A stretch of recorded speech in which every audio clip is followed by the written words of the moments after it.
thought I'd begin by just backing up to a little of my ancestry, and start with my grandparents. My mother's grandparents were both born in Sweden and immigrated to this country when they were young adults. I think my grandma was 21 when she came over in a ship.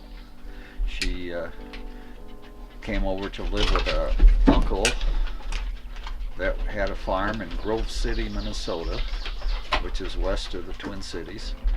In those days, the farm people in the United States needed labor, and so they would get relatives to come over and stay with them and work with them, and they would pay their passage over on the ship. And so she had to work, I think it was 4 years, on this farm as a laborer. I know the ship that she came over on has been researched by my brother-in-law, my sister's husband, Jim Henderson, and he found the drawings for the ship, the blueprints and stuff in the archives in New York somewhere. And he also found that the ship on the next sail sank. So she came over on the last ship that made it across the ocean.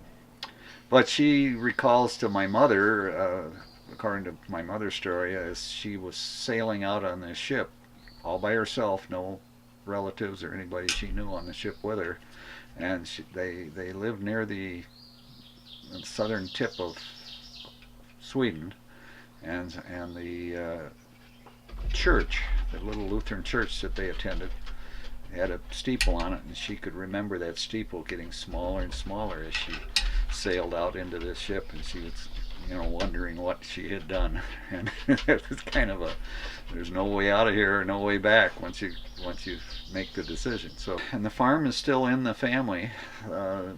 Fostenson is the name of the family, or her maiden name, and they still are on that farm, and we have records of the farm, historical records of that they've been on that farm since the 1600s, 1650s, if I remember right.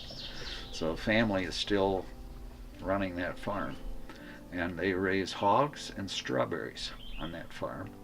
Another story that I remember my mother telling about her was when she worked on this farm, it was her job to do the laundry, and they of course would have to get the boilers out, the big pans that they boil the water in, and light a fire and get the water boiling, and then they will basically wash their clothes by hand and wrung them out by hand, and she had to have them hung on the line before the train came by at 4 a.m. in the morning. They were very strict with their rules in those days. And then she'd always get letters. She had sisters and so forth that lived in Sweden, and she'd get letters in Swedish from them. And they would, and then if a letter came with a black border around the outside of the envelope, that was bad news inside. And that would mean someone in the family generally had passed away.